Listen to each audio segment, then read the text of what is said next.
Mike Reuschel, who tied the knot with Didi Hoffman in 1979 during their college days at the University of Florida, seemed to lead a charmed life. From his youth, Mike exhibited remarkable traits. He nearly achieved the Eagle Scout rank and served as an altar boy, reflecting his strong ethical foundations. At the University of Florida, Mike was active in a fraternity, which provided him a supportive community and growth opportunities. His athletic prowess and academic success marked him as a standout student. He later graduated with a master's degree in business administration from the University of Miami, setting him up for success in both his personal and professional life. Didi, Mike's wife, described him as a supportive partner who never resorted to physical abuse. However, beneath the surface of their successful exterior, their marriage was strained. They had two daughters, Caroline and Kate, whom Mike dearly loved but often missed due to his extensive travel for work. After 25 years of marriage, the relationship reached a tipping point.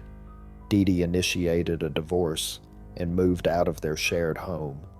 After their separation, Didi made sure to keep the family home so that their daughters, Caroline and Kate, would have a familiar place to return to after college.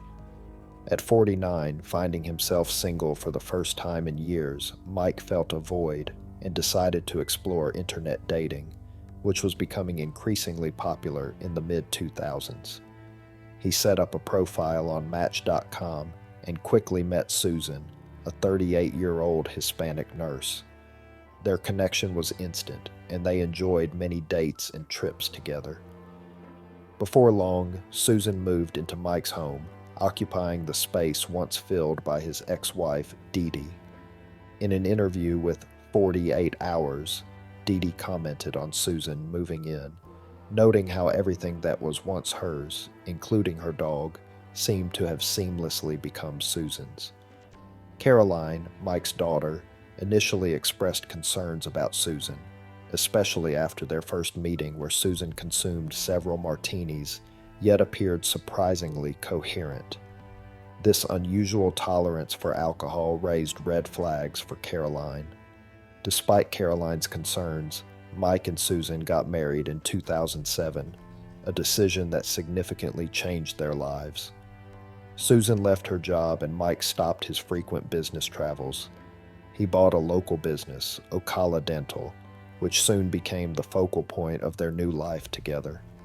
To the outside observer, Mike and Susan were the perfect couple, living in an upscale neighborhood in Hale Plantation, Florida, and often boasting about their idyllic life. However, their marriage was not as flawless as it seemed. In the summer of 2007, Mike felt compelled to draft a prenuptial agreement, a move that surprised their friends and family who viewed them as a solid unit. The need for a prenup came after a troubling incident at a house party hosted by Mike's daughter. Known for her intense personality, Susan had an outburst of excessive profanity at the party, which led to a serious argument in front of Mike's daughter. This event prompted Mike to protect his financial interests, fearing the marriage might not last. The situation was further complicated when Susan disclosed she had amassed $35,000 in credit card debt, intensifying Mike's worries about their financial stability. One significant source of tension in Mike and Susan's relationship was Susan's strained relationship with Mike's daughters. Caroline mentioned that she could only really talk to her dad when he was alone in his car, illustrating how Susan's presence created barriers between her and her father. Despite these ongoing issues, the surface of Mike and Susan's relationship seemed to stabilize by 2016. When Caroline announced her engagement, Susan took a surprisingly active role, insisting on organizing the bridal shower, a task usually undertaken by the bride's mother or sister. Susan took charge of the event, deliberately excluding friends of Caroline's mother from the guest list, while ensuring her own friends and family were well represented.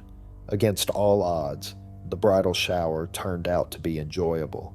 Susan made a significant effort to create a fun and memorable event for everyone involved.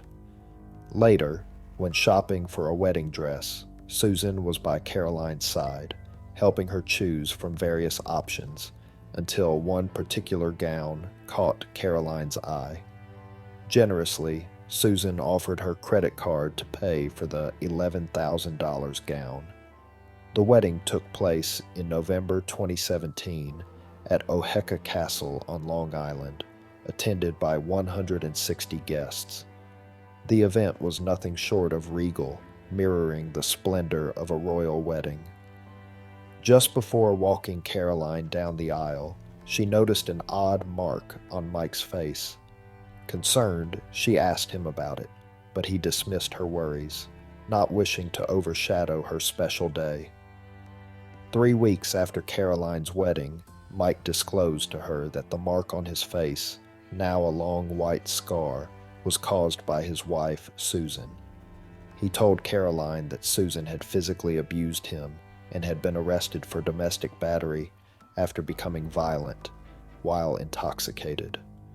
According to Susan, the trouble began when Mike told her that the wedding expenses had exceeded the budget by $150,000, which infuriated her. The argument between Susan and Mike escalated quickly. Susan threw a mobile phone at Mike and pushed him in an attempt to defuse the escalating situation. Despite this, it was Susan who called 911 to report the incident. She suggested going to their beach condo to cool off, but she never left the house, leading to her arrest by the police when they arrived and found her still at the scene. The court mandated that Susan stay away from Mike and recommended that she seek help for alcohol abuse and anger management. Several weeks later, Mike decided not to press charges and the case was dismissed. Susan moved out, settling into a condo in Ponte Vedra. While this seemed like a brief respite from their troubles, the peace was short-lived. On February 3, 2018, at 4 a.m., Michael Reuschel made a distressing 911 call from his home in Gainesville, Florida. He reported a break-in and that Susan was bleeding severely. When authorities arrived, they found Susan gravely injured in the master bedroom, and she was quickly rushed to the nearest hospital. Susan was rushed to the operating room in critical condition, with surgeons working against the odds to save her life. Meanwhile, a detective arrived at Mike's house, now a cordoned-off crime scene. Inside the master bedroom, he discovered a chilling scene, a substantial amount of blood on the bed, and a bloody, bent knife.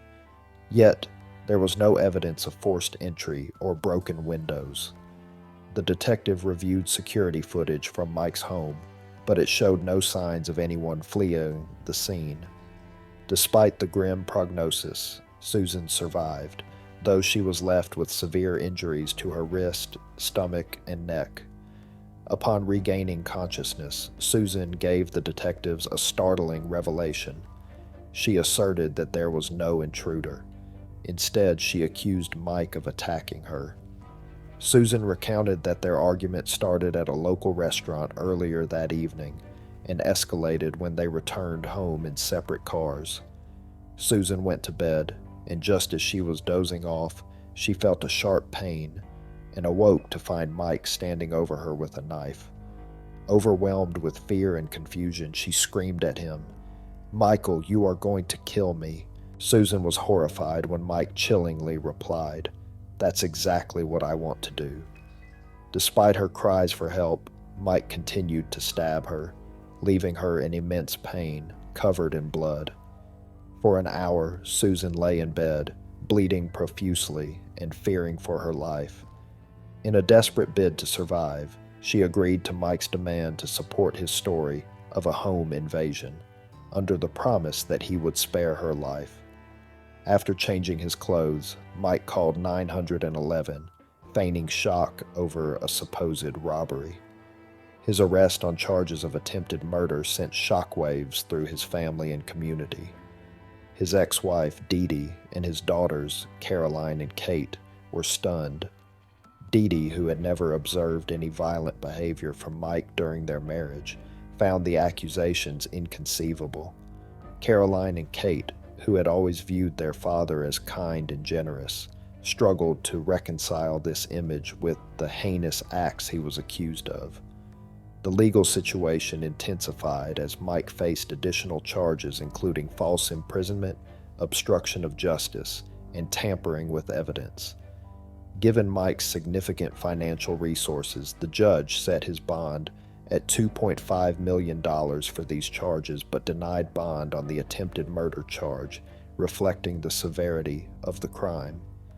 The community was stunned by the arrest of Mike Reuschel. Those who knew him found it hard to align the friendly, familiar Mike with the severe charges he now faced. In a dramatic turn, several months after his February 2018 arrest, on June 29th, Mike was charged again, this time with attempting to solicit and conspire to commit a capital felony. This new accusation involved an alleged plot to hire an inmate, 33-year-old Roderick Germain McCollum, to kill his wife, Susan. The 2019 trial that followed revealed more about the troubled marriage of Mike and Susan. During his testimony, Mike described their relationship as fraught and contentious. He claimed they rarely had guests over, mainly because Susan did not want his friends, especially those from his former university's advisory board, in their home. The trial also highlighted another source of friction: Mike's philanthropy. He testified about his passion for charitable giving, which he said often led to conflicts with Susan. According to Mike, Susan would threaten divorce if he attended certain committee or country club meetings, or if he made charitable donations without her consent. While Mike discussed the tension over his charitable donations during the trial, he also pointed out Susan's unchecked spending on clothes and jewelry, which he said contributed to their marital strain. According to Mike, this financial imbalance left him feeling overwhelmed and frustrated. Mike also testified about the violence in their relationship, describing an incident from July 2016 when Susan threw a wine bottle at him from the top of their staircase, striking his shoulders. He stated that this was not an isolated incident. Susan had also thrown vases and heavy mugs at him on other occasions. Despite these violent episodes, Mike never reported them to the police, nor did he seek external help, although he did take pictures of his injuries and shared them with his daughter, Caroline. Throughout the trial, Mike expressed that he still loved Susan and had hoped to remain married. He described his life with her as walking on eggshells, always anticipating her volatile reactions. In an attempt to improve their relationship, Mike invited Susan to dinner on February 3rd, 2018, at their favorite steakhouse, hoping that a change of scenery and a romantic setting might help them reconcile. However, the dinner quickly soured when Mike received a text from his daughter Caroline, which angered Susan. The night ended awkwardly and tensely, with Susan storming out of the restaurant and leaving in an Uber. Mike followed her in his car. During their separate journeys home, Susan sent a bitter text to Mike saying, "Good luck with that bitch," referring to his daughter Caroline. Susan was convinced that Caroline would sabotage any of Mike's future relationships. When Susan and Mike returned home that evening, they didn't speak to each other. Instead, they communicated solely through text messages. At around 10:13 p.m., Susan sent Mike a decisive text, accusing him of having serious boundary issues with his daughter and stating her intention to file for divorce and leave the next morning. According to Susan, the situation escalated dramatically shortly after. She claimed she was alone in the guest room when Mike suddenly burst in and attacked her, pressing her abdomen and brandishing a knife. In shock, she asked if he had stabbed her, and he reportedly admitted to doing so. Susan described a harrowing struggle where Mike told her they were not getting a divorce. During the altercation, she alleged that her left thumb was cut, and that Mike stabbed her multiple times and slashed at her wrists. She sustained severe injuries and significant blood loss, which caused her to vomit and lose muscle control. Terrifyingly, Susan recounted that Mike said he would stay by her side until she died. As she fought to remain conscious, Mike allegedly concocted a story that an intruder had broken in and attacked her. However, Mike's account was starkly different. He testified that when he entered the bedroom, he found Susan on the bed with a knife. As they struggled over the knife, Mike and Susan fell onto the bed, resulting in the knife fatally wounding Susan in the stomach. However, Mike was unable to explain the additional injuries Susan suffered to her neck and thumb. In his testimony, he said that after the injury, he wanted to call 911, but Susan insisted against it, fearing she would be arrested for domestic violence. Mike described the hours they spent together afterward as having some of the best conversations of their relationship, despite the dire circumstances. Lying in a bed soiled with blood, vomit, and excrement, they discussed plans for future travels to Germany, Tuscany, Florence, Greece, and a river cruise, a stark contrast to the gruesome reality of their situation. The prosecution questioned the credibility of Mike's story, pointing out the absurdity of discussing travel plans under such horrific conditions. Mike testified that at around 3 a.m., their dog Susie entered the room, prompting him to get up. At that moment, Susan allegedly took the knife and slit her wrists, claiming she was afraid of going to jail. Mike reassured her that he would not let her be arrested, but chose to fabricate a story to the police to protect her. As part of his plan, Mike turned off the security cameras at approximately 5:25 a.m. to stage a break-in. However, he later reactivated the cameras and called 911.